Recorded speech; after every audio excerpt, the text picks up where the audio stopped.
ஒழுங்கு மரியாதையா அதிர என்கிட்ட கொடுத்துரு. முடியாது. நீ கொடுக்காட்டி நீ தூக்கிட்டு போயிட்டு ரிப்போர்ட் பண்ணிடுவேன். நானும் பண்ணுவேன். என் பிள்ளைய காட்டு மராண்டித்தனமா உங்க அப்பா தூக்கிட்டு போனாருன்னு அதை சொல்லுவேன். நீங்க கிட்ட மோதலன்னு முடிவு பண்ணிட்டியா சீதா? நான் ஒன்றும் உங்க மாதிரிலாம் இல்லை. நான் என் பிள்ளைக்காக போராடுறேன். உங்களை மாதிரி ஈகோக்காக ஃபைட் பண்ணல. என்ன மாதிரி இல்லையா?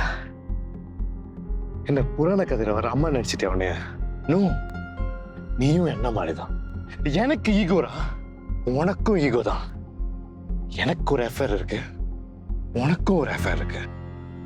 நான் என் பிள்ளைய பார்க்க தவறிட்டா, நீயும் உன் பிள்ளைய பார்க்க தவறிட்ட. If I'm a useless father, you are a useless mother too. இப்படிதான் இந்த உலகம் நம்மளை பத்தி பேசும்.